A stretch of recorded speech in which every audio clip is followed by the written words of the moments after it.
ಮಹಿಳಾ ಶಿಕ್ಷಣದ ಮಹತ್ವ.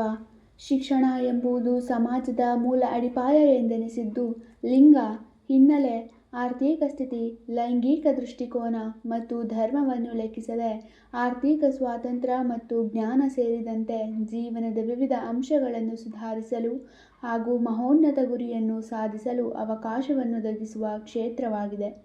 ಆದರೆ ಮಹಿಳೆಯರಿಗೆ ಶಿಕ್ಷಣವನ್ನೊದಗಿಸುವ ವಿಷಯದಲ್ಲಿ ಮಾತ್ರ ಅನೇಕ ಪ್ರಶ್ನೆಗಳು ಇಂದಿಗೂ ಕಾಡುತ್ತಲೇ ಇವೆ.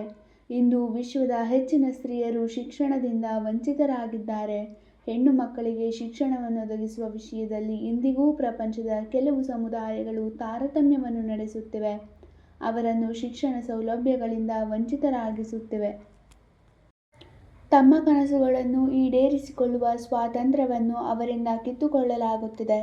ಗಂಡು ಮಕ್ಕಳಿಗಿಂತ ಅವರು ಶ್ರೇಷ್ಠರಲ್ಲ ಎಂಬ ನಂಬಿಕೆ ಇಂದಿಗೂ ಹೆಚ್ಚಿನವರಲ್ಲಿ ಮೈಗೂಡಿದೆ.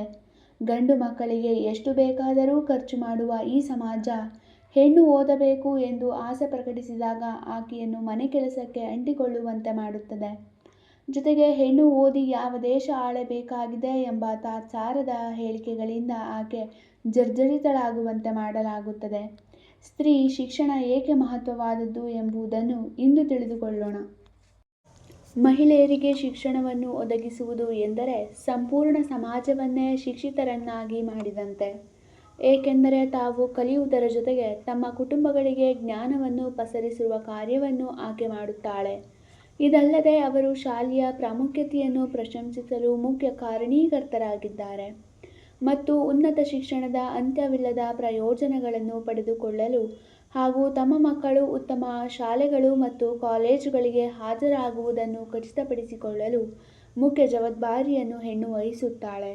ಮಹಿಳೆಯರಿಗೆ ತಮ್ಮ ಶಿಕ್ಷಣದ ಹಕ್ಕುಗಳನ್ನು ಪೂರೈಸಲು ಸಮಾನ ಅವಕಾಶಗಳನ್ನು ಒದಗಿಸುವುದು ಅವರಿಗೆ ವ್ಯಾಪಾರ ಮತ್ತು ಇತರ ಆರ್ಥಿಕ ಚಟುವಟಿಕೆಗಳಲ್ಲಿ ಭಾಗವಹಿಸಲು ಅನುವು ಮಾಡಿಕೊಡುತ್ತದೆ.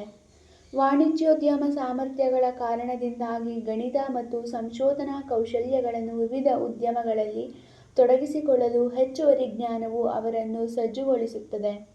ಉದ್ಯೋಗ ಮಾರುಕಟ್ಟೆಯಲ್ಲಿ ಹೆಚ್ಚು ಸ್ಪರ್ಧಾತ್ಮಕರಾಗುತ್ತಾರೆ ಮತ್ತು ಬಡತನವನ್ನು ಎದುರಿಸಲು ಹೆಚ್ಚಿನ ಆದಾಯವನ್ನು ಗಳಿಸುತ್ತಾರೆ. ಮಹಿಳೆಯರಿಗೆ ಶಿಕ್ಷಣ ನೀಡುವುದರಿಂದ ಆರ್ಥಿಕ ಅಭಿವೃದ್ಧಿಗೆ ಇದು ಸಹಾಯಕಾರಿಯಾಗುತ್ತದೆ. ದೇಶದ ಅಭಿವೃದ್ಧಿಯನ್ನು ಉತ್ತೇಜಿಸುವಲ್ಲಿ ಮಹಿಳೆಯರು ನಿರ್ಣಾಯ ಪಾತ್ರ ವಹಿಸುತ್ತಾರೆ.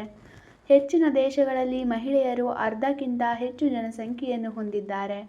ಹೀಗಾಗಿ ಅವರಿಗೆ ಶಿಕ್ಷಣ ನೀಡಲು ವಿಫಲವಾದರೆ, ಇಲ್ಲವೇ ಅವರನ್ನು ಶಿಕ್ಷಣದಿಂದ ವಂಚಿತಗೊಳಿಸಿದರೆ ಅಭಿವೃದ್ಧಿ ಪ್ರಕ್ರಿಯೆ ನಿಧಾನಗೊಳ್ಳುತ್ತದೆ ಮತ್ತು ಕಡಿಮೆ ಉತ್ಪಾದಕ ಸಮಾಜವಾಗಿ ಮಾರ್ಪಾಡಾಗುತ್ತದೆ ಎಂದರ್ಥವಾಗಿದೆ.